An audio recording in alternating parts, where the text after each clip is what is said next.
Muy bien, jóvenes, buenas tardes. Vamos a empezar. Ya hemos dado tiempo para que nos conectemos. Recuerden que la semana anterior habíamos dejado este ejemplo pendiente. Quedaron ustedes en calcularlo, ¿verdad? O en encontrar su determinante.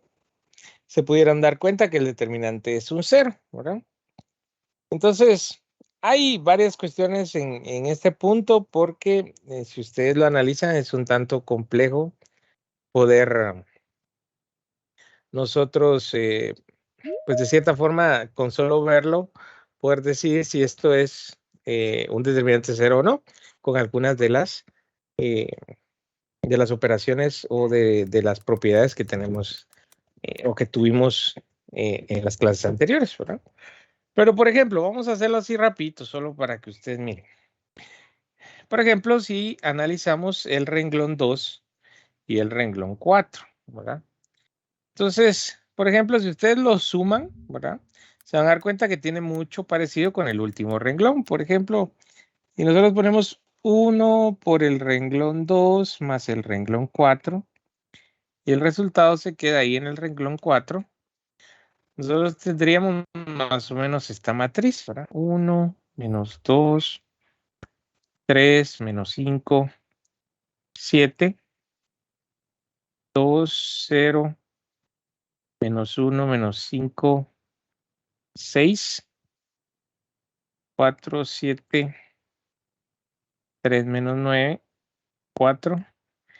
Y la que cambia debería de ser esta de aquí. Por ejemplo, es prácticamente sumar, ¿verdad? 3 más 2, 5, 0 más 1, 1, menos 1, menos 2, menos 3, menos 5, menos 7, menos 7, 6 y 3, 9. Muy bien, y el de abajo. Menos 5, menos 1, 3, 7 menos 9. Bueno, entonces ahora nos enfocamos en estos dos. La propiedad número 9 indica que si hay un múltiplo escalar de otro renglón, el determinante es 0.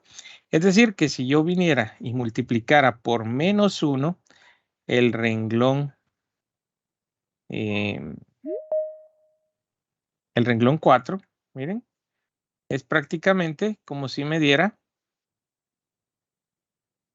el renglón 5, ¿verdad? Entonces son un múltiplo escalar, ¿verdad? Entonces hay una propiedad donde indica que si un renglón es múltiplo escalar de otro, el determinante es 0. Muy bien, ¿dónde dice eso? Busquemos la propiedad.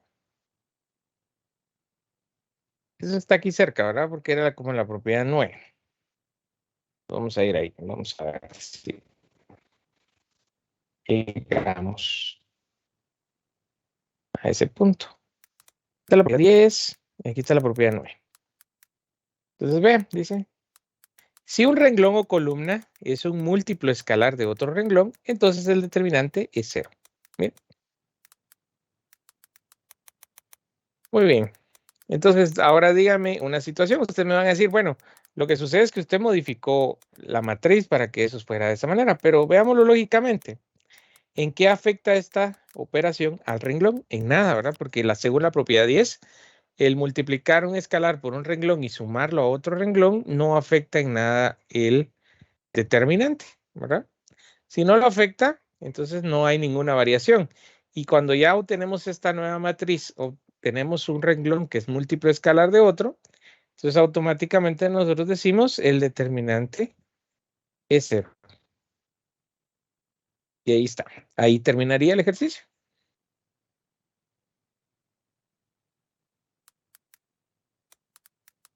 Muy bien. Complejo de ver, claro que sí, ¿verdad? Pero a lo que voy es que podemos detenernos un momento con las matrices y poder analizarlas, poder sumar algunos renglones, cosa que no nos quite más de un par de minutos para poder ver si nos podemos ahorrar un poco de trabajo, ¿no? Entonces, tener en mente las propiedades y y poder probar algunas que son las más comunes, ¿verdad? O las del determinante cero, que son las más fáciles de probar, que es dos renglones iguales, un renglón que es un vector cero, un múltiplo escalar del otro, ¿verdad? Esos son determinantes cero. Entonces, tratar la manera de analizarlas de esa manera y poder solucionar o podernos ahorrar un poquito de trabajo al solucionar. Muy bien, entonces eso con respecto a las propiedades de los determinantes, ¿verdad? Que por ahí es que íbamos finalizando la semana anterior con respecto a esto, ¿verdad? Entonces, otra cosa es que les decía yo a sus compañeros de la sección anterior, que nos quedan la clase del 3 y la clase del 10 de septiembre antes de que empiecen los parciales, ¿verdad? Entonces, el asunto que nosotros todavía tenemos clase el 17, ¿verdad? Porque pues, nosotros tenemos examen hasta el 24, ¿verdad? Entonces, prácticamente tenemos como 3 semanas para poder trabajar. Tenemos 3 clases, la clase del 3, del 10 y el 17. Recuérdense que los exámenes empiezan 16, 17 y 24 de septiembre, ¿verdad? Segundos parciales. Pues más o menos por ahí. Entonces ya vamos casi en la recta final de esta segunda unidad. Muy bien. Entonces continuamos. Entre las aplicaciones o algunas aplicaciones con respecto a determinantes, nosotros podemos calcular el área de un triángulo con un determinante.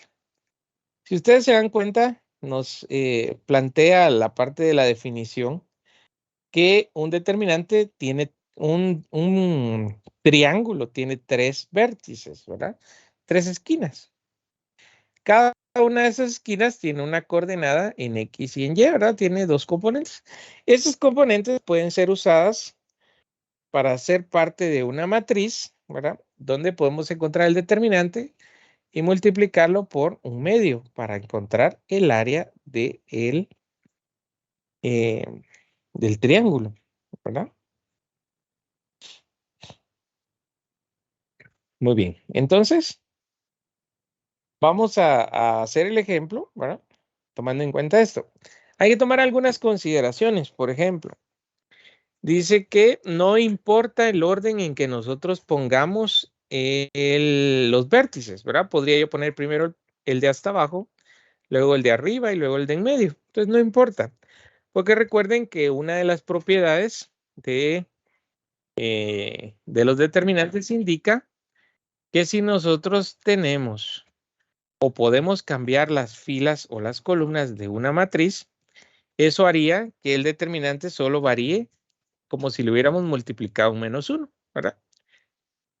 Entonces, por ejemplo, que el determinante fuera 6, pero yo puse en desorden los vértices. Lo más que puede pasar es que sea -6, ¿verdad?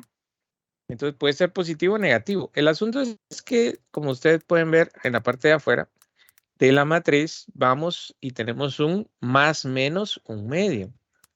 Ese más menos un medio es porque si el determinante sale negativo, nosotros multiplicamos por menos un medio para que siempre el área sea positiva. Y aquí nos dicen, tenemos que definir que el área siempre sea positiva. Muy bien.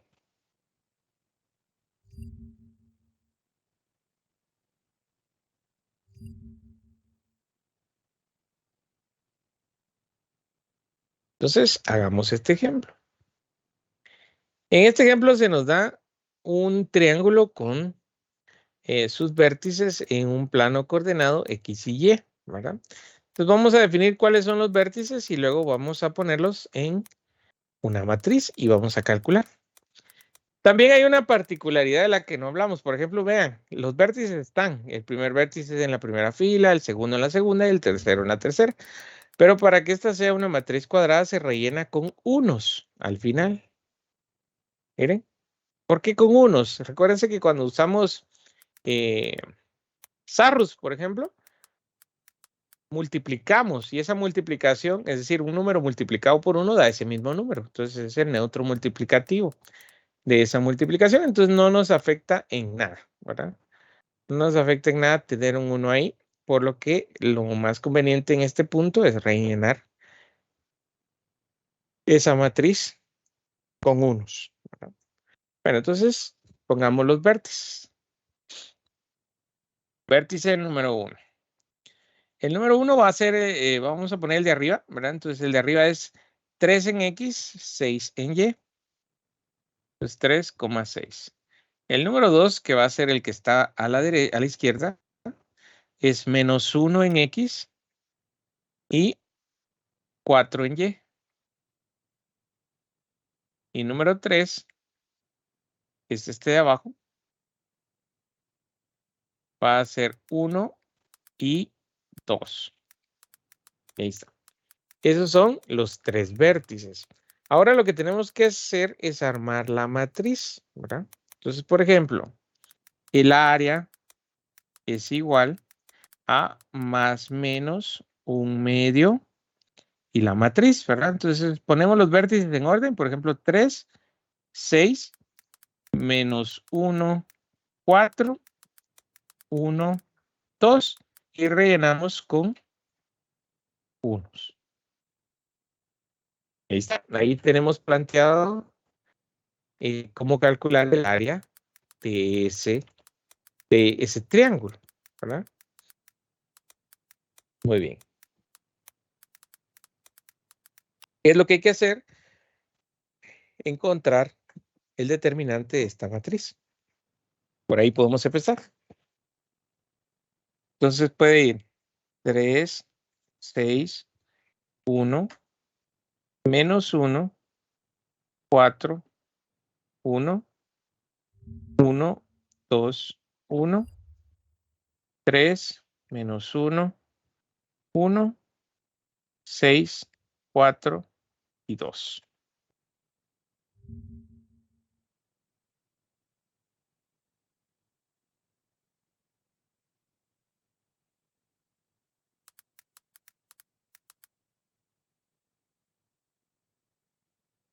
Muy bien.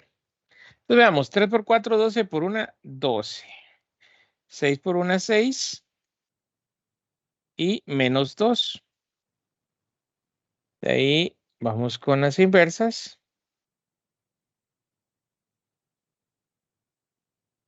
Entonces nos queda la primera menos 4. La segunda menos 6. Y la tercera más 6. Bien, entonces aquí nos queda prácticamente 6 y 6, 0. Menos 6 más 6, nos quedan 12. 12. Muy bien, entonces esto es como el determinante fue positivo, miren. El determinante fue positivo, entonces lo que vamos a multiplicar es 1/2 por 12. Si hubiera sido negativo, entonces hubiéramos tenido que poner menos 1/2 por menos 12, ¿verdad? Entonces en este caso es 6. Como recuérdense que es un área, puede ser cualquier unidad al cuadrado, ¿verdad? Entonces ahí está, 6 unidades cuadradas. Y listo. Ahí quedaría el ejercicio. ¿Tienen alguna pregunta?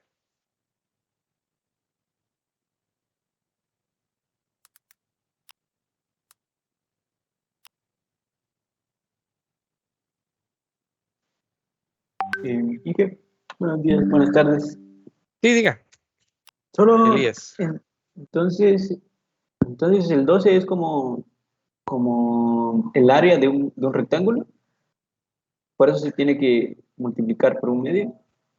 Podría ser más o menos así, pero nosotros no podemos calcular el área de un rectángulo con 3 vértices, tiene 4. Entonces sería como un poco inexacto decir esa parte, pero sí, como funciona geométricamente es que uno calcula base por altura y de ahí lo tiene que dividir en 2 porque es un rectángulo, ¿verdad?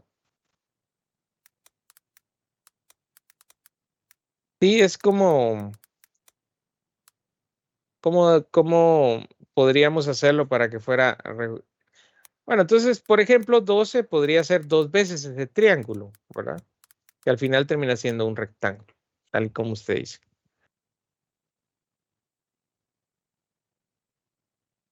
Sí, pero no podríamos calcularlo de tendríamos que ubicar un rectángulo en un plano, luego dividirlo en dos y ubicar 3 de esos vértices para poderlo calcular. De esa manera podría ser, ¿verdad? Pero sí, tiene razón, más o menos por ahí va el concepto, aunque todo parte a raíz de pues 3 vértices de un triángulo o la mitad del rectángulo al que hace referencia.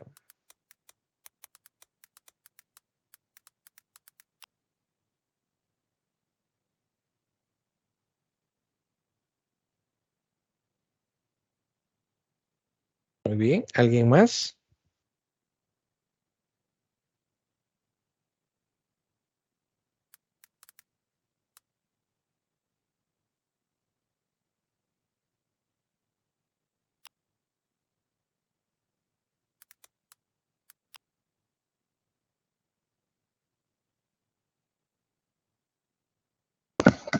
Pues por el momento no, se ve fácil. Sí, y como les digo, pueden poner los vértices en el orden que ustedes quieran. Aquí yo puse primero el de hasta arriba, luego el medio y luego el de abajo, ¿verdad? Pero es independiente, es decir, pueden ponerlos en el orden que ustedes quieran. Una vez los pongan, 3 y 6 a la par, menos 1 y 4 a la par y 1 y 2 a la par, ¿verdad? ¿Siempre serán matrices de 3 por 3 o habrán más? No, de 3 por los 3 vértices que hay que tomar en cuenta.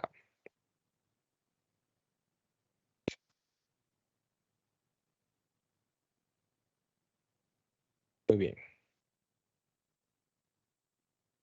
Entonces, si no hay preguntas con respecto a esto, ya podemos calcular. Por ejemplo, si ustedes tienen vamos a ver si encontramos un ejercicio. Esto está en el libro de precálculo, está en la página 690, si no estoy mal. Déjenme ubicarlo, cabal, 690. Pero, por ejemplo, si tuviéramos otro ejemplo, por lo regular nos van a dar los vértices del triángulo, ¿verdad?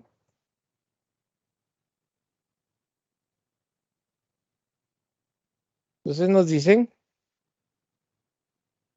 que tenemos un triángulo con estos vértices, pues hay que armar o hay que encontrar el área, ¿verdad? Pero miren, ahí nos están dando los vértices. En esta de arriba nos están dando la gráfica, ¿verdad? Entonces no es necesario hacer la gráfica, claro, no es necesario, porque teniendo los vértices podemos armar la matriz, ¿verdad? Entonces, por ejemplo, en este caso nos quedaría que el área es igual a un medio, más o menos un medio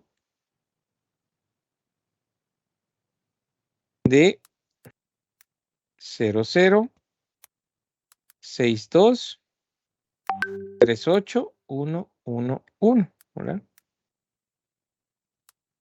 Muy bien, entonces calculamos el determinante, ¿verdad? En este caso lo vamos a calcular, calculamos como siempre los hemos calculado, ¿verdad? Yo aquí en este caso lo voy a hacer en la calculadora. Ustedes lo pueden intentar hacer como siempre los hemos hecho para ver cuál es el determinante. Entonces aquí no se debería de quedar. Si el determinante es positivo, pues más un medio, ¿verdad?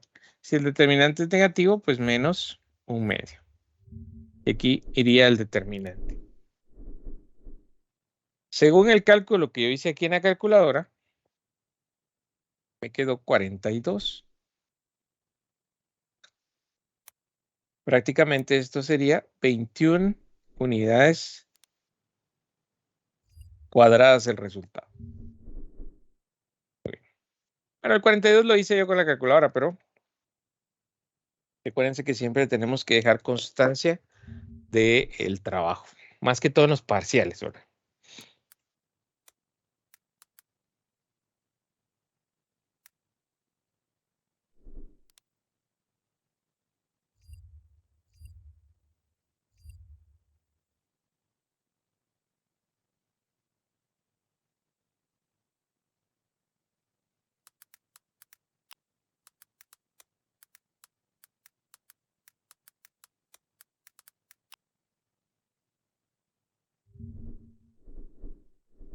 Muy bien.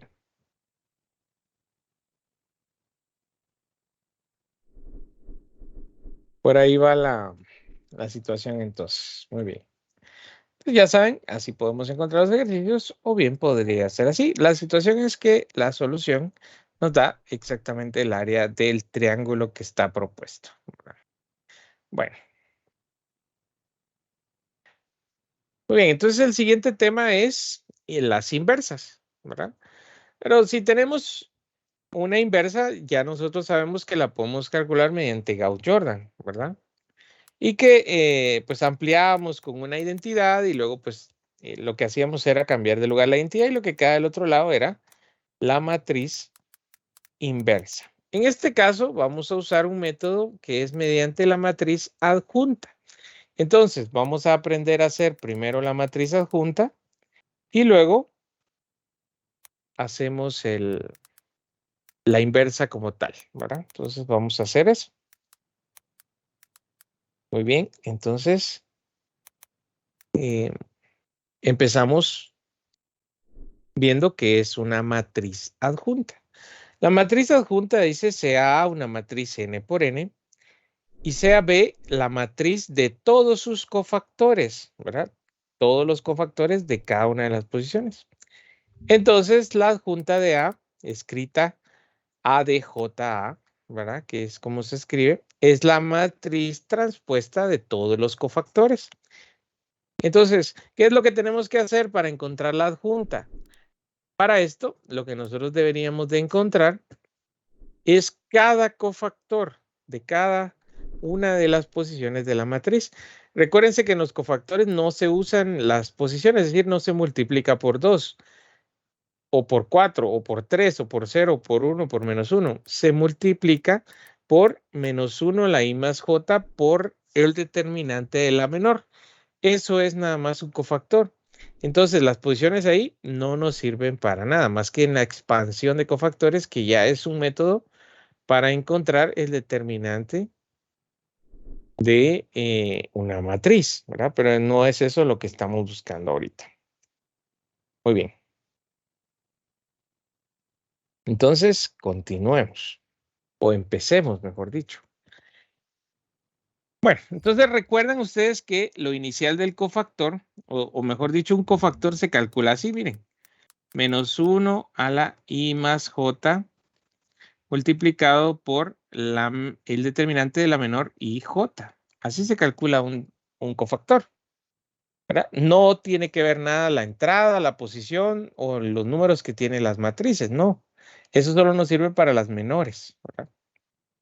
Entonces, lo que yo les recomiendo es que hagan una matriz de signos que tiene que ver con esta parte del cofactor, miren, con esta parte, ¿sí? Para no estar poniendo menos 1 a la I más J. Entonces, en vez de poner menos 1 a la I más J, nosotros podríamos hacer una matriz de signos. Entonces, la matriz de signos no tiene nada más que solo sumar las entradas y saber si es par o impar, ¿verdad? Entonces, si esto es par, el signo es positivo y si es impar, es negativo. Muy bien. Entonces, la situación quedaría así. Por ejemplo, la primera posición, la 1, 1, suben 1 más 1, 2, es par. Entonces el primer dato es positivo. El siguiente, miren, donde está el 4 es la posición 1, 2. Sumen 1 más 2, 3, negativo. Donde está el 3, es la posición 1, 3. 1 más 3, 4. Positivo. Miren. Bajamos a la segunda fila donde está el 0. Esa es la posición 2, fila 2, columna 1, ¿verdad? Entonces, 2 más 1, 3, es negativo. La posición 2, 2, positivo. La posición 2, 3, negativo. Bajamos a la última fila, donde está el 3. Esa es la posición tercera fila, primera columna, 3 más 1, 4, positivo. Y aquí 5, negativo. Y el último, que es la posición 3, 3, 3 más 3, 6, pues positivo. Ahí está, miren, esta matriz de signos nos va a servir para poner el signo correspondiente antes de el cálculo del determinante. Para no tener que poner -1 a la I más J, porque ya lo calculamos en la matriz de signos. Muy bien. Entonces, ¿ahora qué vamos a hacer? Vamos a calcular cada uno de los cofactores. Entonces, vamos a empezar por el cofactor A11. El cofactor A11, miren, el 11 es positivo, miren, es este, el 11. Muy bien, entonces ponemos un signo positivo, que es en vez de poner -1 a la I más J, y ponemos la menor, que es bloqueando fila 1, columna 1. Entonces aquí me queda 1, -1, 5 y 7. Muy bien.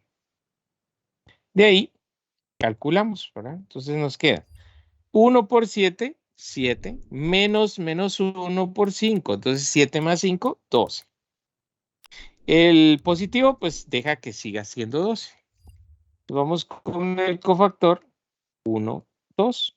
Ese cofactor 1, 2 es este de aquí, miren, es negativo. Entonces pongo un negativo. La menor se calcula primera fila, segunda columna. Y entonces va 0, -1, 3 y 7. Ahí está. 7 por 0, 0, menos 1, menos 1 por 3, menos 1, menos -1 por 3 es 3. Y el negativo de afuera se mantiene como -3. Y al final de la primera fila, 1 y 3, ese cofactor, miren, es este, es positivo. Entonces bloqueamos primera fila y tercera columna. Y nos queda 0, 1, 3 y 5. ¿Verdad? Entonces aquí 0 menos 3. Se mantiene por el positivo de ahí. Pues miren, ya tenemos los primeros 3 cofactores.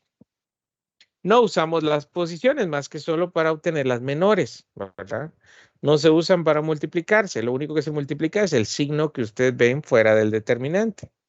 Y eso hace que cambie el signo o no cambie, ¿verdad?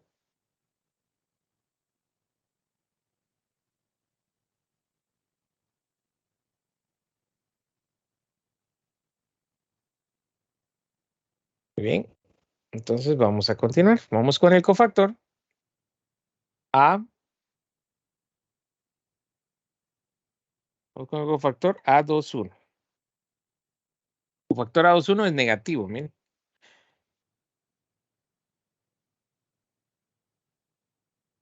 Fila 2, columna 1. Entonces aquí queda 4, 3, 5 y 7. Entonces aquí 4 por 7, 28 menos 3 por 5, 15. Entonces 28 menos 15 nos queda 13 por el negativo menos 13. A2, 2. Este es positivo, ¿verdad? Entonces aquí, segunda fila, segunda columna. Y nos queda 2, 3, 3, 7. Miren, 2, 3, 3, 7. Entonces nos queda 14 menos 9. Entonces nos queda 5.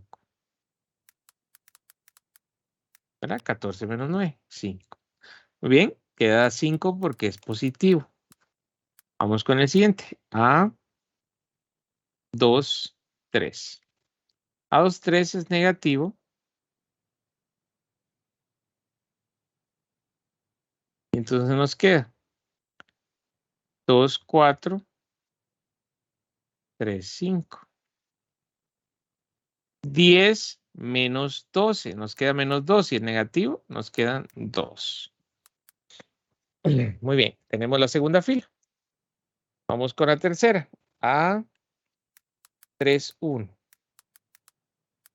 A 3, 1. Ese cofactor es positivo.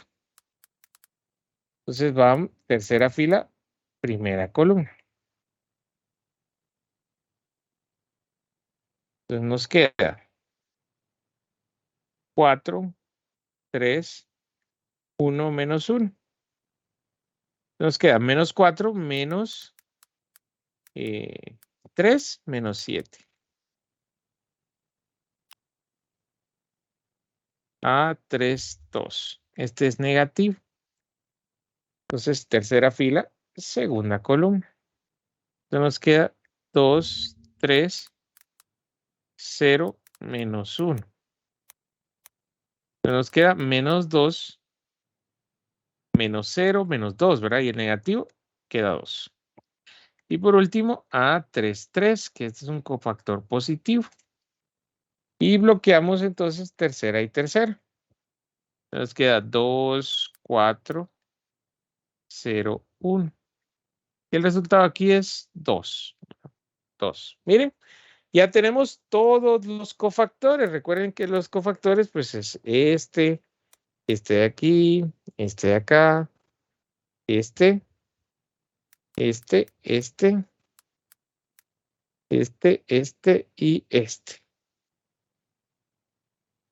Y ahí está.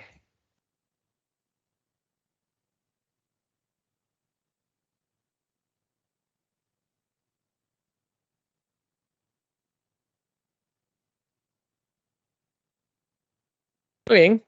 Entonces ahora lo que tenemos que formar es la matriz B.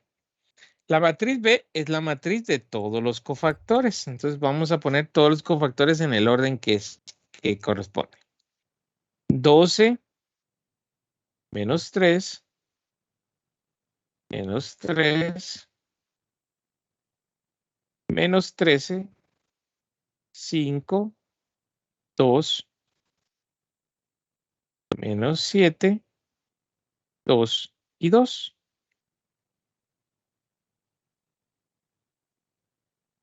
Ahí está. Entonces dice que la adjunta más que la transpuesta de B. Entonces, ¿qué es lo que tenemos que hacer? Simplemente cambiar filas por columnas. Y eso, para hacerlo de manera ordenada, por ejemplo, yo tomo esta columna y la pongo como una fila, ¿verdad? Entonces pongo 12 menos 13 y menos 7. Miren, la primera fila terminó siendo, la primera columna terminó siendo la primera fila.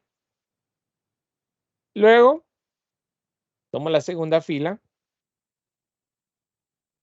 y la convierto en la segunda columna y la convierto en la segunda fila. Entonces, menos 3, 5 y 2. Y por último, la última columna se convierte en la última fila. Entonces aquí, menos 3, 2 y 2. Listo, miren, tenemos la matriz adjunta. Así es como se calcula la matriz adjunta. Entonces, la matriz adjunta de 3 por 3 es la matriz más sencilla porque, pues, ven los determinantes, son determinantes de 2 por 2, ¿verdad? Aunque son 9 determinantes, pues es relativamente sencillo, ¿verdad? El asunto es que si tuviéramos que calcular una adjunta de 4 por 4, nos toca calcular 16 determinantes de 3 por 3. Entonces el trabajo se hace bastante grande y bastante extenso, ¿verdad? No es algo que no podamos hacer, pero seguramente para un parcial nos va a llevar como 45 minutos, media hora por lo menos, ¿verdad? Entonces sí, se nos complica. Entonces por lo regular hacemos adjuntas de 3 por 3 porque nos llevan un ratito, ¿verdad? Los cálculos se pueden hacer fácilmente. Muy bien, entonces ya saben que la adjunta es la transpuesta de la matriz de todos los cofactores. Y ahí está. Bueno, Entonces, ahora lo que vamos a hacer es calcular una inversa. Calcular una inversa. No sé si tienen alguna pregunta con respecto a esto antes que cambiemos a la inversa.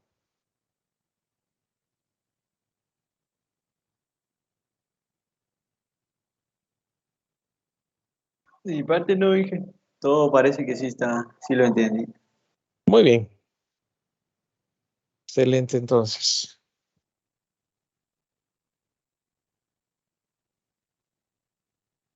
Muy bien. Pasemos entonces a la inversa. Para la inversa, vean pues, el procedimiento de la inversa es que nosotros calculemos el determinante primero. Primero es el determinante. ¿Por qué? Porque el determinante nos indica si hay una inversa o no.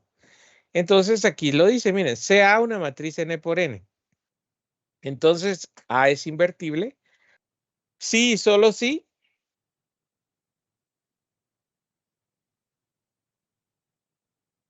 Sí y solo sí. El determinante de A es igual o no es igual a 0. Por lo que si el determinante de A no es igual a 0, entonces sí podemos calcular la inversa. Y la inversa se calcula 1 partido el determinante de A multiplicado por la matriz adjunta. Entonces, si nos piden haga una inversa usando la adjunta, ¿qué es lo que hay que hacer?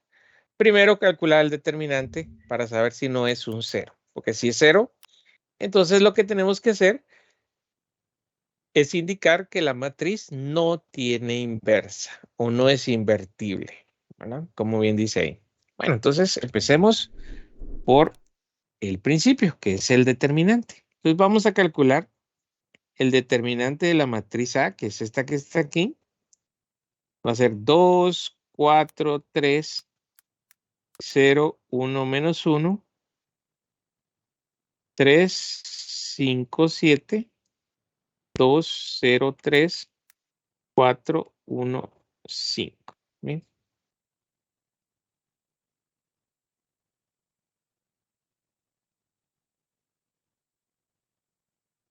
Muy bien. Entonces, las diagonales principales, en este caso 2 por 1 por 7, 14. 4 menos 1 por 3, menos 12. Uy, menos 12. Y 0, ¿verdad? Ahora las diagonales principales, o las inversas, perdón, que es esta y esta. Entonces aquí nos queda menos 9. Aquí nos queda menos 10, o sea, más 10 y 0. 0. Muy bien, entonces nos queda que el determinante es 14 menos 12 menos 9 más 10.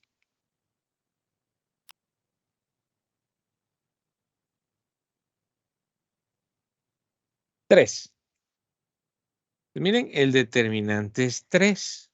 Entonces el determinante no es un 0. Entonces sí podríamos hacer. Siguiente paso entonces, calcular la adjunta. Pero como ese lo hicimos, porque si ustedes ven el ejercicio, la matriz es la misma. Entonces ya tenemos calculada la adjunta. Entonces no la vamos a volver a hacer, simplemente la vamos a copiar, pero el flujo de la solución es primero el determinante, luego la adjunta y luego encontramos la inversa, ¿verdad? Entonces, para que no se vayan a perder, entonces aquí la adjunta de A, luego la vamos a copiar de A, la adjunta de A va a ser 12 menos 13 menos 7 menos 3, 5, 2, menos 3, 2 y 2. Esa es la adjunta, ¿ven? Entonces, ya que tenemos la adjunta, procedemos a encontrar la inversa. Entonces, la inversa de A es igual a 1 partido el determinante. El determinante es 3. Entonces, 1 partido 3 multiplicado por la matriz adjunta. Entonces, 12 menos 13 menos 7 menos 3, 5, 2, menos 3, 2 y 2. Miren, ahí está. Entonces, la inversa es igual a 1/3 por 12, 4. 1/3 por menos 13, menos 13 tercios. 1/3 por menos 7, menos 7 tercios. 1/3 por menos 3, menos 1. 1/3 por 5, 5 tercios. 1/3 por 2, 2 tercios. 1/3 por menos 3, menos 1. 2 tercios. Y por último también 2 tercios. Entonces la inversa de la matriz A es esa. Y así sería el flujo del cálculo. Recuerden que para calcular la adjunta, pues se hace todo esto que ustedes ven aquí, ¿verdad? Pero en este ejercicio, pues como ya teníamos calculada la adjunta en un ejercicio anterior, solamente la copiamos.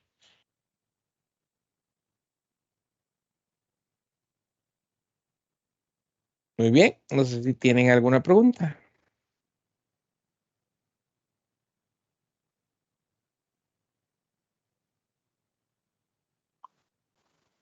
Dije, perdón, dije solo, me distraje un momento.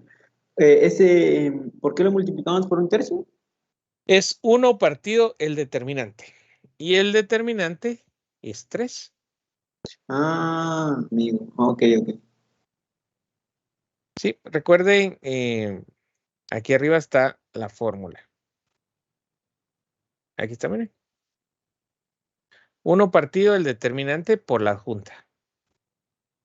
Y el determinante, pues lo encontramos de primero, que era un 3.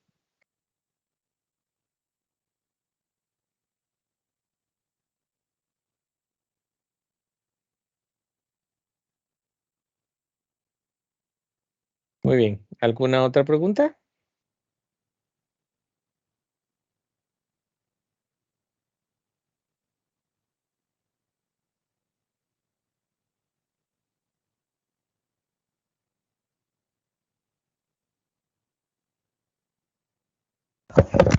Pues se ve fácil, solo que pasa el ejercicio anterior para más o menos tomar captura y te doy de ejemplo por si me pierdo. Este. Mira, ahí está prácticamente el ejercicio completo, porque de aquí pasamos acá y luego hacemos el resto, ¿verdad? Prácticamente eso es lo que hay que hacer. Para la inversa es todo eso es lo que hay que hacer. Solamente que como primero aprendimos a hacer la adjunta y usamos esa misma adjunta para la inversa, ¿verdad? Pero primero el determinante, luego la adjunta y luego la inversa.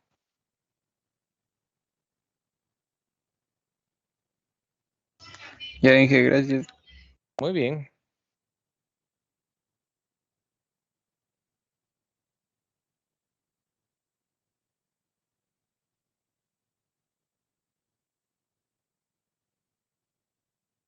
Muy bien. Continuamos entonces. Vamos con el último tema de la parte de los determinantes. Con los determinantes vamos a terminar con el cálculo de la solución de un sistema de ecuaciones mediante la regla de Cramer. Está aquí. La regla de Cramer, como dice aquí, es de los métodos más antiguos para la resolución de sistemas de ecuaciones, pero conlleva una condición. El sistema de ecuaciones debe de tener el mismo número de incógnitas que de ecuaciones, ¿verdad? Entonces, si tenemos un sistema que tiene 3 incógnitas, debería de tener 3 ecuaciones para poder solucionarse por Cramer. Recuerden que las matrices n por n son las únicas con las que se puede calcular un determinante. Pues básicamente eso es. Y si tuviéramos 4 ecuaciones y solo, 4 incógnitas y solo 3 ecuaciones, no podríamos trabajar con la regla de Cramer. Tendríamos que usar algún otro método de solución para poder encontrar los resultados, ¿verdad? Bueno, entonces, con la regla de Cramer, lo que tenemos que hacer es plantear como nosotros planteábamos las ecuaciones matriciales. Obtener la matriz A, que es la matriz de los coeficientes que acompañan a las incógnitas, y la matriz B, que es la de los términos independientes, que están del lado derecho de la igualdad. Teniendo en cuenta esto, nosotros deberíamos de hacer una matriz principal, que es la matriz A, y matrices variantes, tantas como incógnitas tenga el sistema de ecuaciones. Es decir, tenemos 3 incógnitas, entonces tenemos que hacer 3 variantes de la matriz A. Y la matriz A se calcula el determinante y eso nos queda como el determinante de la matriz original. Y como pueden ver aquí abajo, hay matriz variante 1, variante 2, variante 3. Y lo que sucede es que se va sustituyendo o la matriz B, se va sustituyendo en cada una de las columnas de las variantes. Por ejemplo, en la variante 1 se sustituye en la columna 1. En la variante 2 en la columna 2 y en la variante n en la columna n. Para que al final obtengamos los determinantes de cada una de las variantes más la original. ¿Por qué? Porque entonces yo uso el determinante de la variante 1 partido el determinante original para la primera incógnita. Para la segunda incógnita, el determinante de la variante 2 partido el determinante de la matriz principal y así con cada una, ¿verdad? Entonces, eso al final nos da la solución del sistema de ecuaciones. Entonces, vamos a hacer un ejemplo para que vean bien cómo está el método.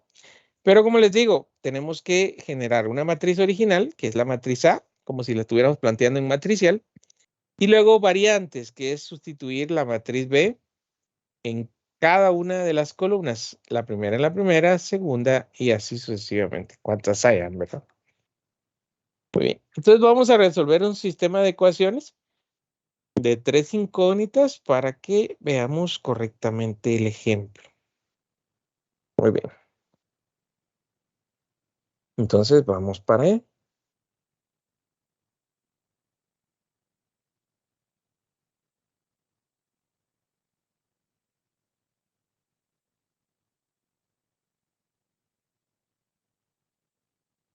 Uy.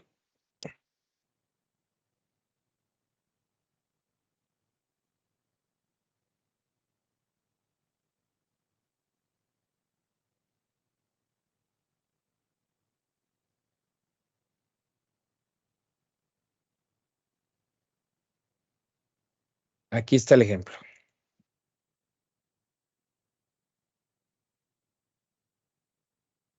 Muy bien, entonces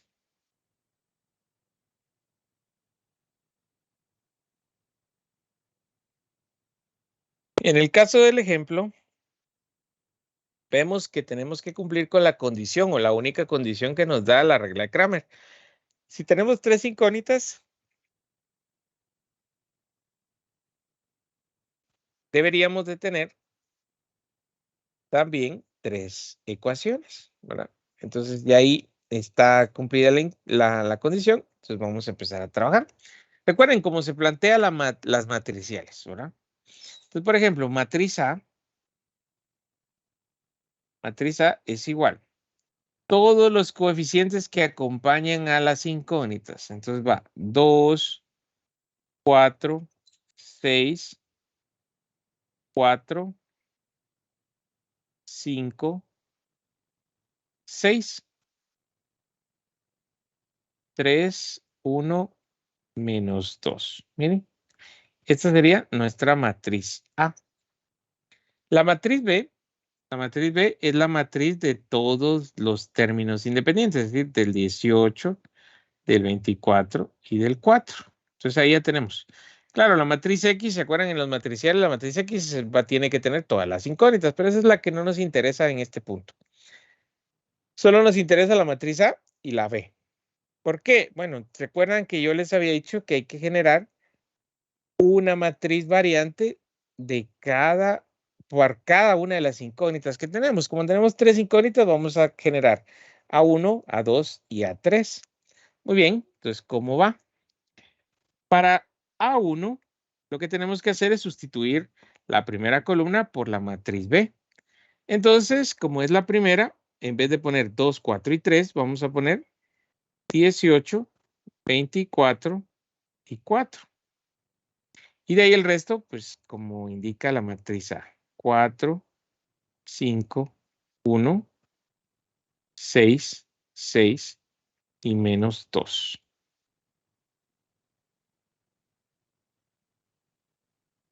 Muy bien, ahora vamos con la matriz A2.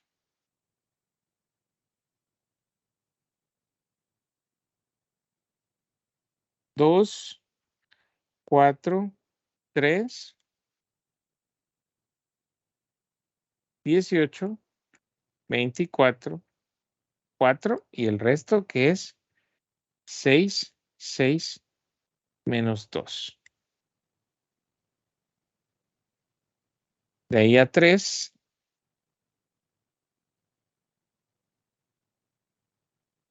Vamos a tener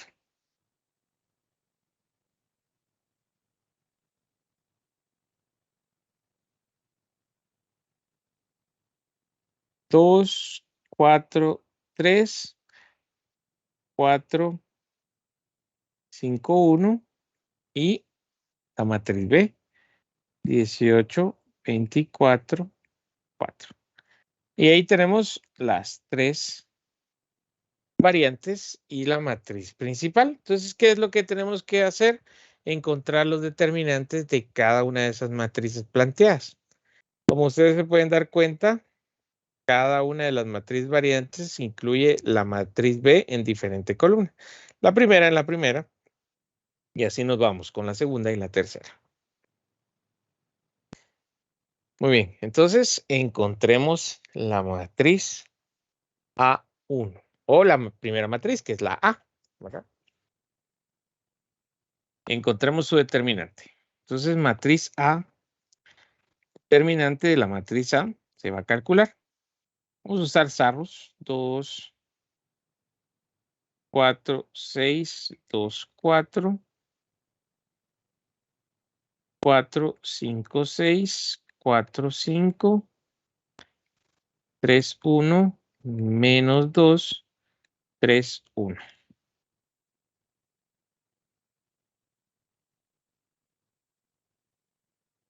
2, 3. Entonces aquí nos queda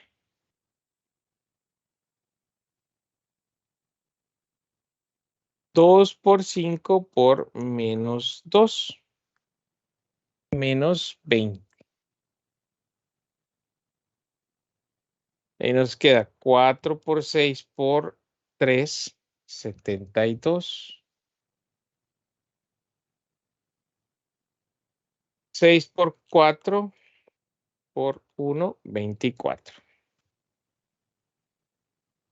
Bien, ahora con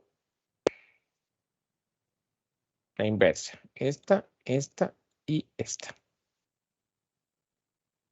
3 por 5 por 6, 90. Es decir, menos 90. De ahí tenemos menos 12. Y de ahí 4 por 4 por menos 2. Menos o más 32.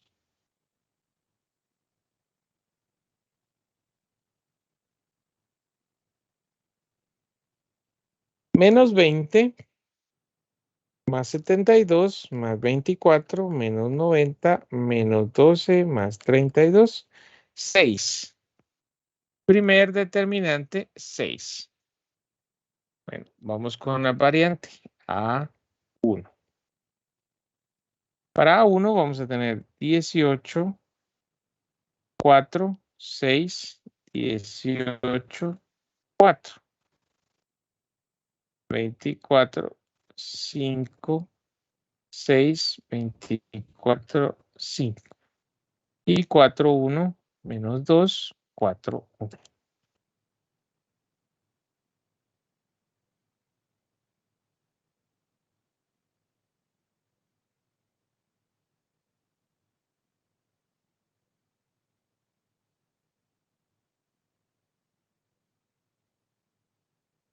menos 180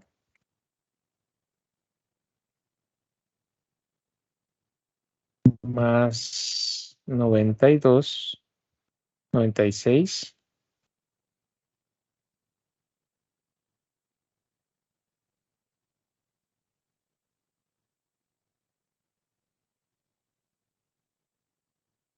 más 144.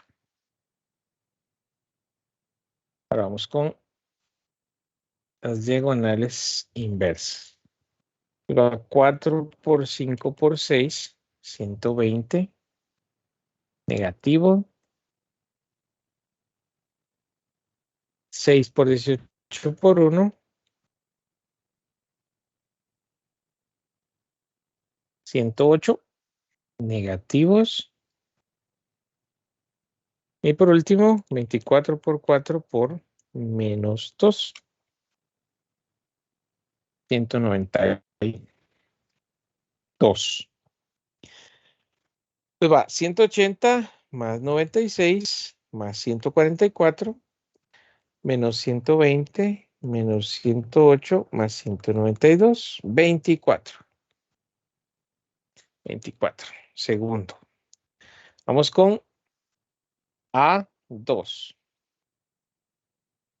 Para A2 vamos a tener 2, 18, 6, 4, 24, 6, 3, 4, menos 2, 2, 4, 3, 18, 24 y 4.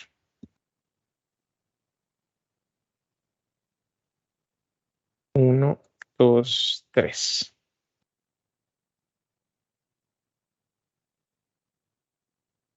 En este va 2 por 24 por menos 2, menos 96. 18 por 6 por 3, 324. 6 por 4 por 4, 96. Ahora vamos con las otras.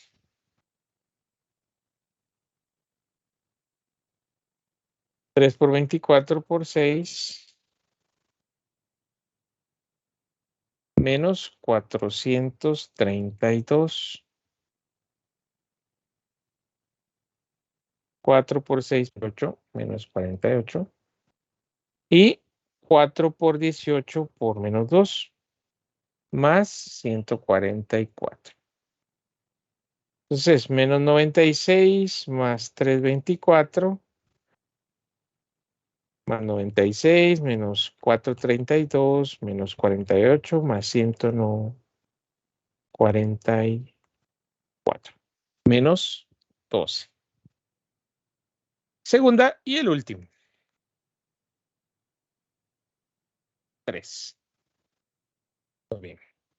Aquí nos debería de quedar 2, 4, 18, 2, 4, 4, 5, 24, 4, 5, 3, 1, 4, 3, 1.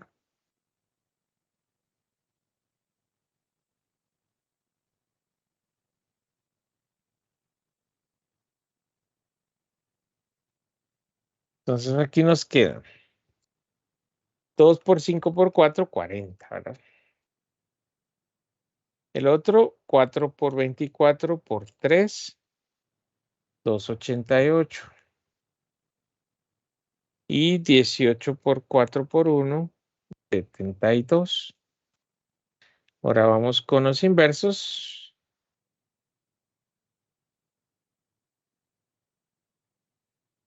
3 por 5 por 18, 270.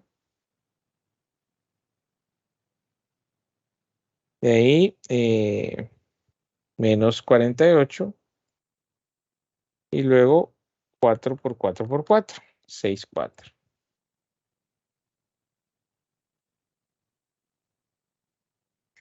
Entonces nos queda 40 más 288 más 72 menos 270 menos 48 menos 64.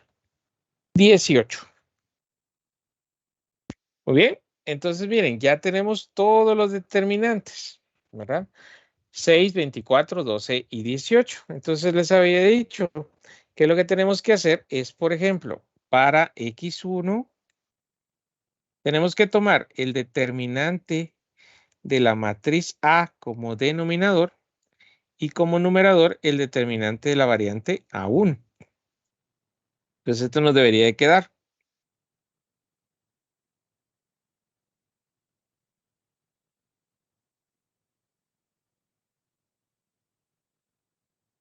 Entonces esto es 24 y el otro es 6, ¿verdad? Entonces 24 partido 6, 4. Miren, ya tenemos el primero.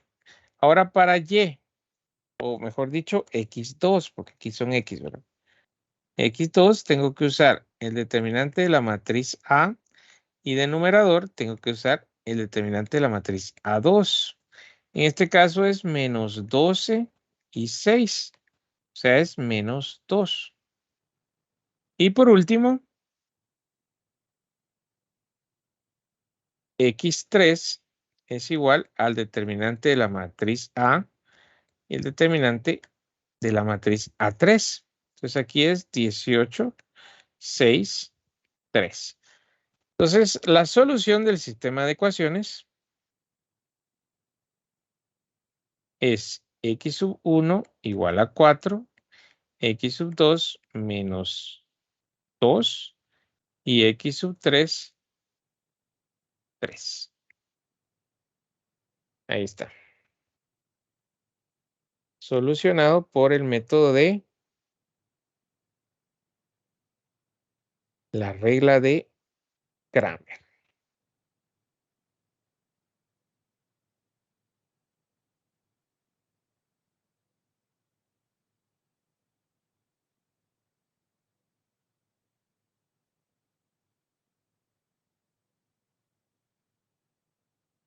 ¿Tienen alguna pregunta?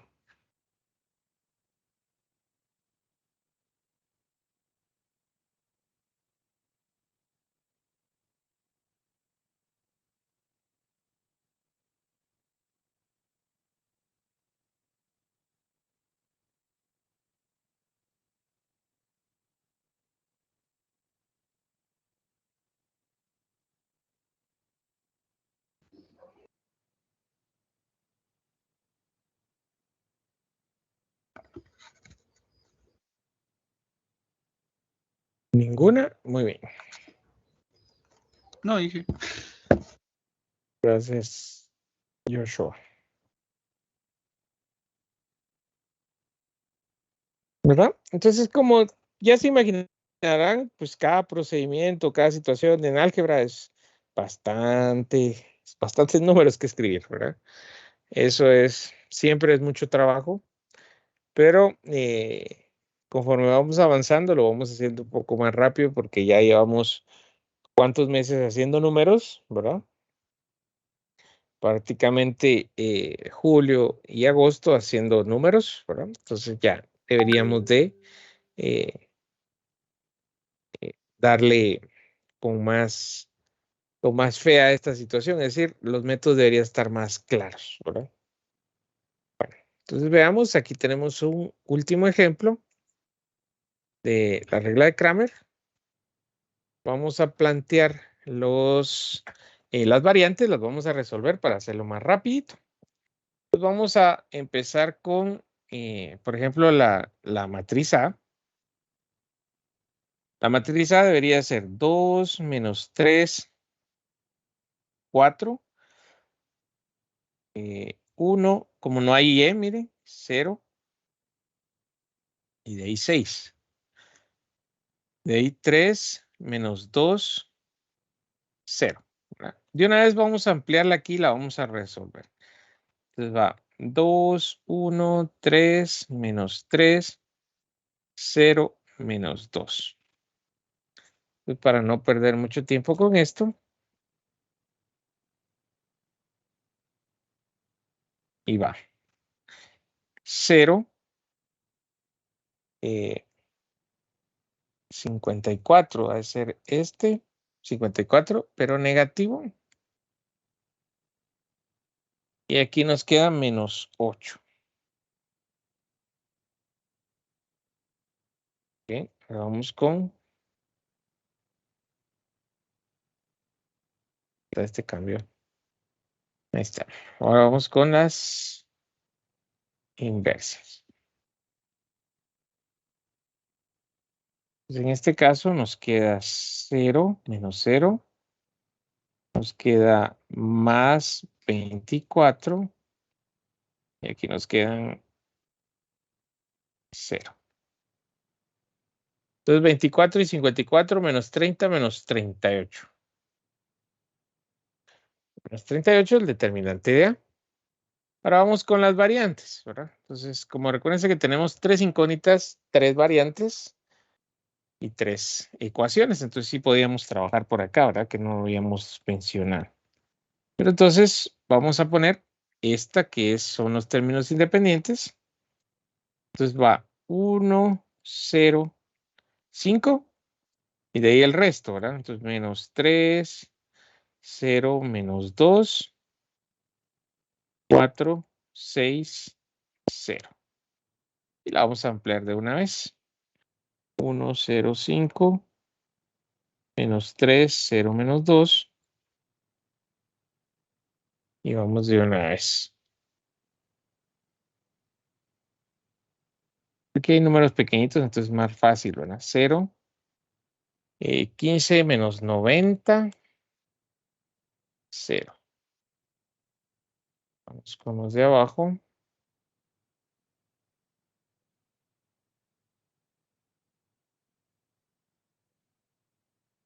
0.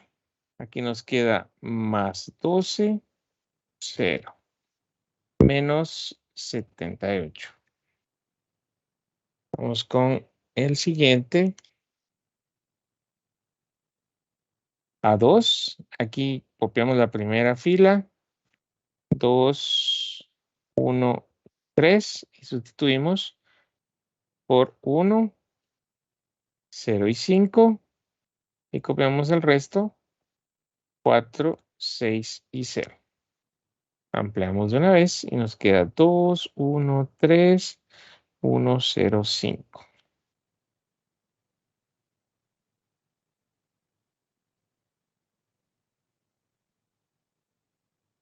Muy bien, entonces aquí es 0, aquí es 18, aquí es 20.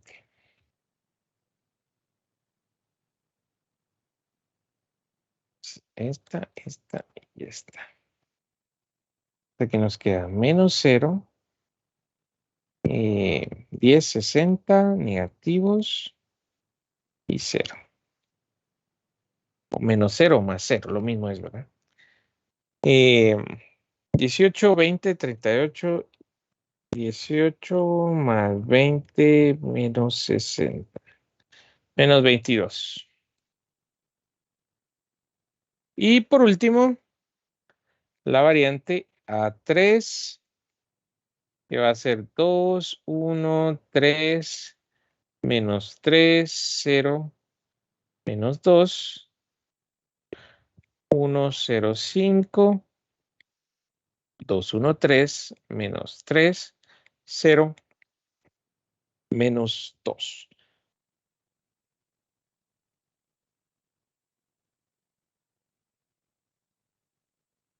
Bien, entonces aquí nos queda 0 y 0 las primeras dos, ¿verdad?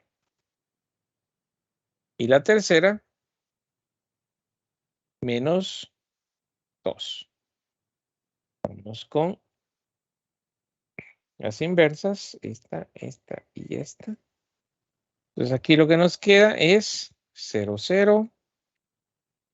Y aquí nos queda menos 15 más 15. Entonces nos quedan 13. Miren, ahí está.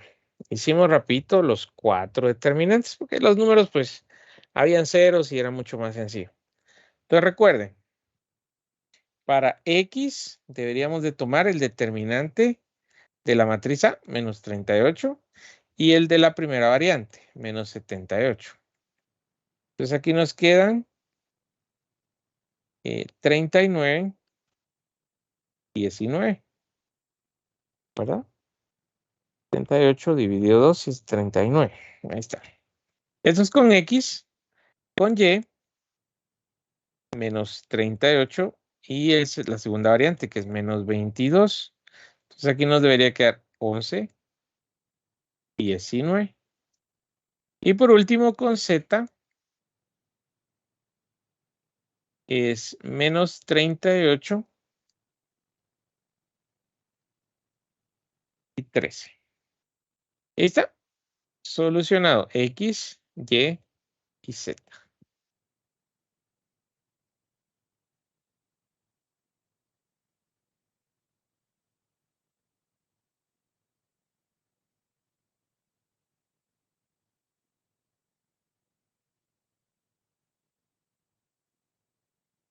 ¿Tienen alguna pregunta?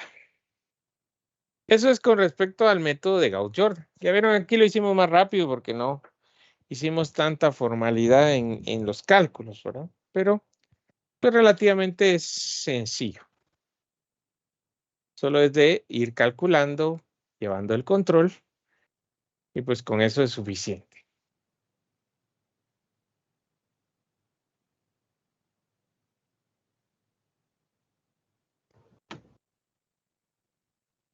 Entonces, ¿tienen alguna pregunta? Todo claro, dije. Por el momento, se ve fácil.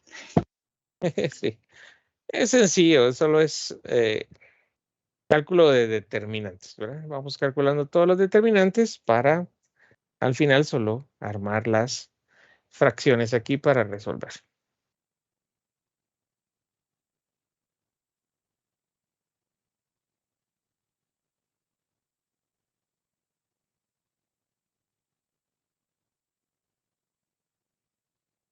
Muy bien.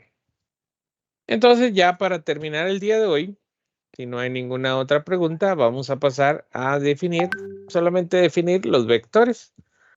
Y a la próxima semana, pues ya empezamos ya de lleno con los vectores. Entonces, solo vamos a avanzar con las definiciones, ¿verdad? Que no es mucho lo que hay que hablar, pero sí tenemos que definir algebraicamente y también geométricamente qué es un vector. ¿Sí? Pues vamos para allá. Profe, una duda. Dígame. No importa los términos que nos den, siempre se puede resolver de esta manera. Sí, incluso podríamos nosotros, por ejemplo, si el determinante de A fuera un 0, ¿qué creen ustedes que sucede? ¿O qué creen ustedes que deberíamos describir cuando encontremos un determinante A? El determinante de la matriz principal como un 0, que después sirve de denominador. Entonces, todo número dividido por 0 pues no funciona, ¿verdad? Entonces, en este caso indicamos que no tenemos solución. ¿Sí? Eso es lo que vamos haciendo, o lo que más común podríamos encontrar, que es que el determinante de la primera matriz sea 0. Y recuérdense que esa primera matriz es la que sirve de denominador en las demás fracciones. Entonces, eso hace que no haya solución, ¿verdad? Pero y ahí por lo demás, si tenemos tres incógnitas, tres ecuaciones, podemos resolver por Cramer, ¿verdad? Si tenemos 4 incógnitas, 4 matrices o cuatro ecuaciones, entonces podemos resolver por Cramer, ¿verdad? A menos de que esto sea disparejo, entonces no habría posibilidad de resolver. Por ejemplo, que tuviéramos 3 ecuaciones que cada una tuviera 4 incógnitas. Ahí no podemos resolver por Cramer.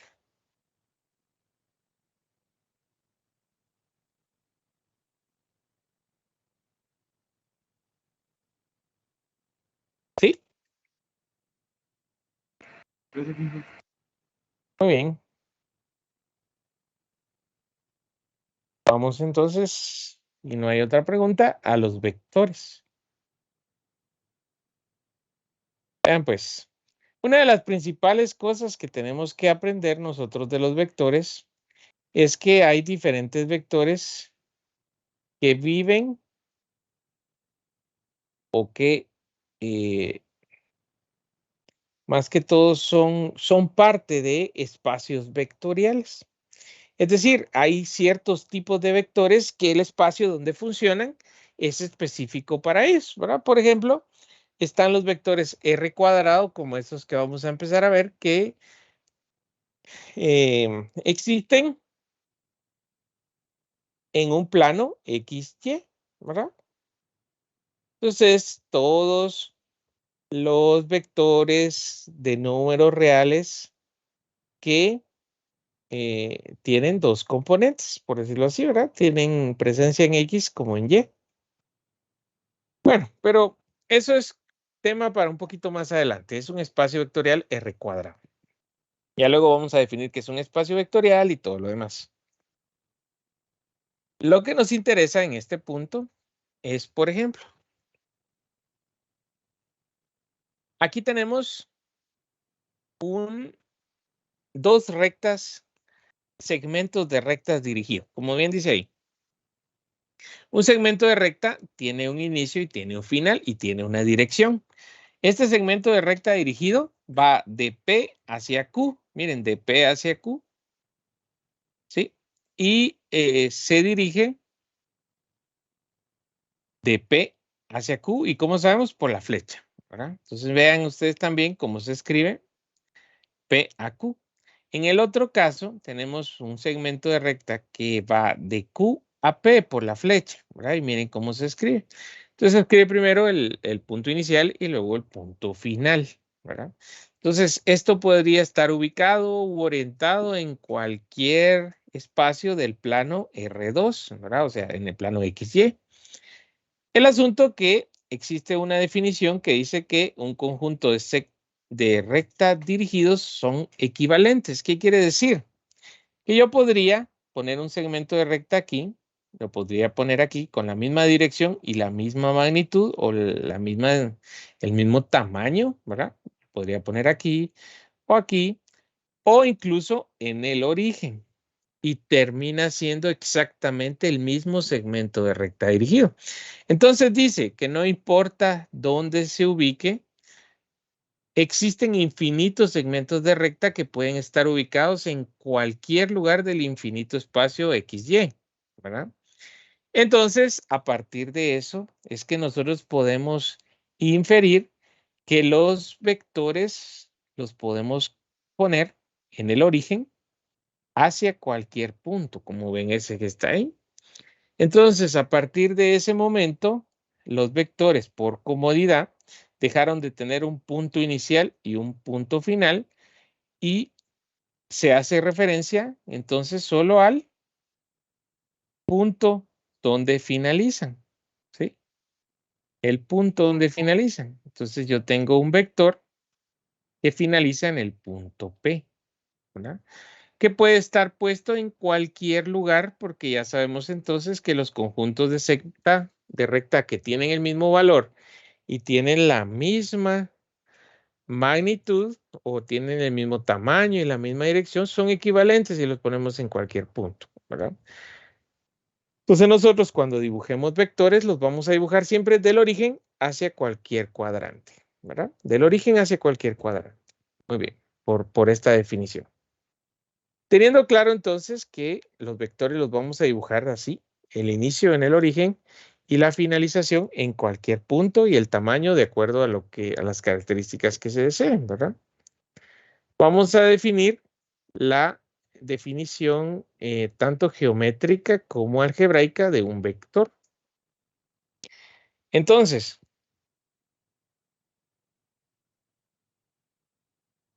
tenemos la definición geométrica. Y la definición geométrica nos dice el conjunto de todos los segmentos de recta dirigidos equivalentes a un segmento de recta dirigido se llama vector, ¿verdad? Es decir, si este es equivalente a todos los demás, este es un vector, ¿sí? Eso es lo que nos dice. Cualquier segmento de recta en este conjunto se denomina una representación del vector. Entonces, su definición geométrica no es más que, vamos a borrar esto.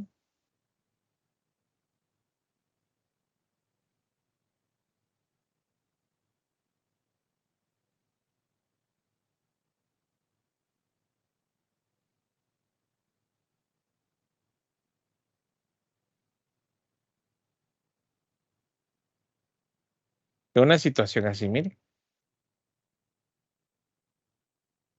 ¿Sí? Entonces, un vector es una representación de cualquier segmento de recta dirigido que esté equivalente a ese punto. Ahí está. Ahora, la definición algebraica de un vector nos indica que un vector v en el plano XY es un par ordenado de números reales, los cuales A y B se denominan elementos o componentes del vector v. El vector 0 es 0,0. ¿Qué quiere decir? Que yo podría entonces poner que el vector v es igual a A, B, ¿verdad? Que A, B representa simplemente el punto de finalización de ese vector. Ahí está. Muy bien, entonces está definido geométricamente, se ve así, y algebraicamente lo podemos poner de esa manera. Entonces nosotros vamos a representar los vectores posiblemente en ambas situaciones, o lo más común es que la trabajemos algebraicamente, ¿verdad? No tanto hacer los dibujos o los diagramas, sino que vamos a trabajarlo desde el punto de vista algebraico. Muy bien, entonces para terminar, vamos a definir qué es la magnitud y dirección, y a la próxima clase hacemos el resto. Entonces dice la magnitud y la dirección de un vector, dice aquí, puesto que en realidad un vector es un conjunto de recta, es un conjunto de segmentos de recta equivalentes, se define la magnitud y la longitud del vector como una longitud de cualquiera de sus representaciones y su dirección como la dirección de cualquiera de sus representaciones, haciendo uso de que la representación va del origen hacia el punto final y escribiendo el vector como VAB. Bueno, para entender esto que tenemos aquí, vamos a pasar aquí. Yo aquí tengo una representación geométrica de un vector, pero analizada desde el punto de vista, trigonométrico. Supongan ustedes que aquí tenemos un triángulo rectángulo. A es la componente que está sobre el eje X y B es la componente reflejada sobre el eje Y, ¿verdad? Eso lo tenemos claro porque recuerden que es A, B en el punto de finalización. El asunto es que la magnitud es el largo que hay del origen hacia el punto de finalización. Esa es la magnitud. Pero resulta que trigonométricamente es la hipotenusa de nuestro triángulo. Entonces yo podría encontrar la magnitud. Yo podría encontrar la magnitud de un vector usando trigonometría, ¿verdad? Entonces, a al cuadrado más b al cuadrado. Y por lo tanto, para encontrar su dirección, que es básicamente este ángulo, y que recuerden que este ángulo se debe de medir en contra o en sentido, mejor vamos a ponerlo así, en sentido antihorario, partiendo del eje X positivo. Siempre vamos a partir de ahí, del eje X positivo. Entonces vean cómo se dibujó la figura aquí. El eje X positivo es este. Y miren, partiendo de aquí hacia acá, necesitamos encontrar el ángulo. ¿Sí? Muy bien. Entonces, teniendo eso, yo podría ir y encontrar una función trigonométrica que nos pueda ayudar con eso. La función trigonométrica que se plantea es la tangente, ¿verdad? Porque la tangente del ángulo no es más que el cateto opuesto partido el cateto adyacente. ¿Sí? Muy bien, pero como yo necesito simplemente el ángulo, uso la tangente inversa. ¿De qué? Del opuesto, que es el que está frente al ángulo, o sea, B. partido el adyacente, que es el que está cerca del ángulo, tocando el ángulo. A.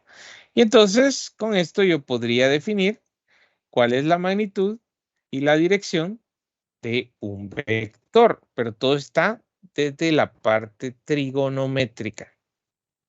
¿Sí? Muy bien. Entonces ya con eso, ya podemos voltear a ver arriba. Y aquí nos dicen, la magnitud de un vector se hace, la notación es 2 líneas paralelas entre el nombre del vector, ¿verdad? Si es un vector v, pues v es igual a la magnitud de b, ¿verdad? Que es el teorema de Pitágoras para encontrar esa magnitud. Y en el caso de la dirección del vector, tangente del ángulo es igual a b partido a, que ya traducido es tangente inversa de b partido a. Ahora vean una situación particular. Dice que como el ángulo medido en radianes, o sea, el ángulo siempre debe de medirse o darse en radianes, de forma que el vector con el lado positivo en el eje X. Miren, siempre partiendo del eje X. Entonces, vamos a tener mediciones entre 0 pi radianes y 2 pi radianes. Entonces, analicemos el plano coordenado desde el punto de vista de los radianes. Entonces, vamos para acá. Yo tengo un plano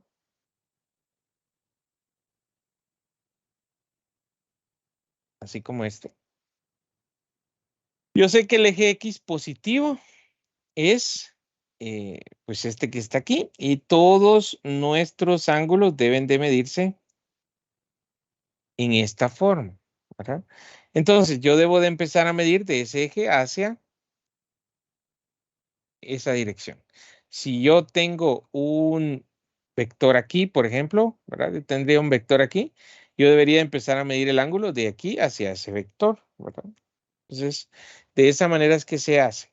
Ahora, para gradarlos en radianes, yo tengo aquí 0 pi radianes. Aquí tengo pi medios de radian. Aquí tengo pi radianes, porque tengo un radian completo. Aquí tengo 3 medios pi radianes. Y por aquí tengo 0 pi o tengo 2 pi radianes, ¿verdad?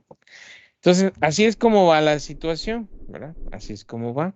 Entonces, para que yo pueda convertir de grados a radianes, yo lo que tengo que hacer es, por ejemplo, de grados a radianes, tengo que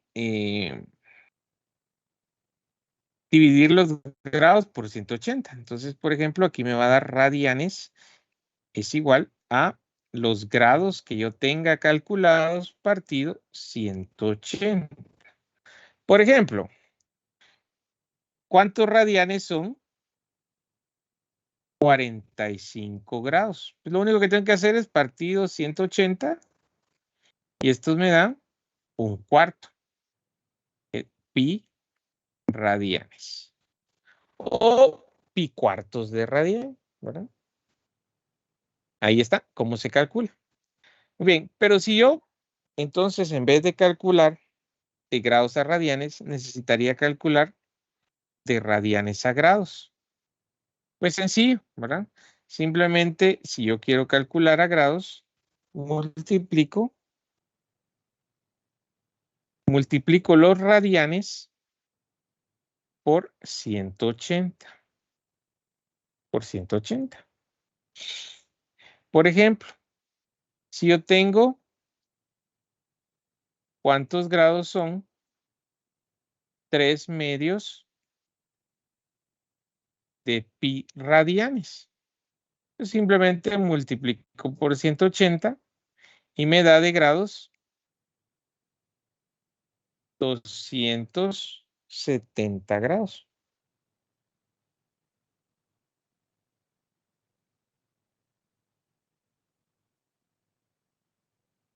¿Sí? Entonces ahí está.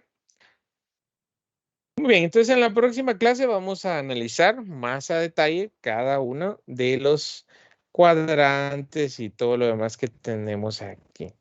Pero básicamente, para poder definir correctamente una magnitud, pues aquí no hay mucho problema. El problema, y la gran mayoría de estudiantes tienen problema definiendo las direcciones. No porque no los puedan calcular, no porque no puedan hacer la conversión, que es relativamente sencilla. El problema es que cuándo decidir que el ángulo que están dando en la calculadora es el correcto o hay que agregar un complementario para llegar hasta donde debe llegar, ¿verdad? Entonces ese tipo de cosas las vamos a tomar ya en la próxima clase desde el principio. Sí, porque y ahí vamos a hacer unos ejercicios. Son 6 ejercicios para poder ver si podemos calcular correctamente las direcciones.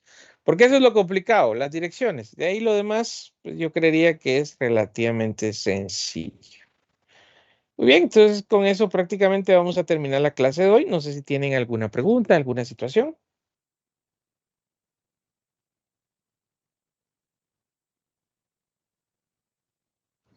Muchos temas, sí, que ya ves esto. No, creo que no. Por el momento va bien. Muy bien.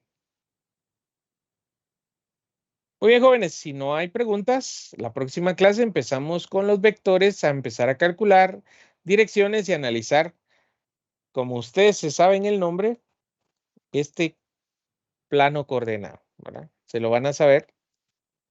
Si encuentran dos componentes de qué tipo, en qué cuadrante van a estar, si les da un ángulo negativo, en qué cuadrantes pueden estar, si les da un positivo, en cuál cuadrante deben de estar y qué tienen que ver para poderse ubicar correctamente. Todo eso es lo que vamos a definir la próxima clase, ¿verdad?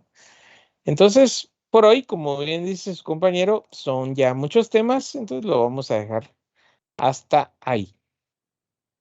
No sé si tienen alguna pregunta y si no, pasen buen resto de sábado, buen domingo y nos vemos el próximo sábado. Recuerden que hay una tareita que se vence mañana y el lunes que se activa la nueva.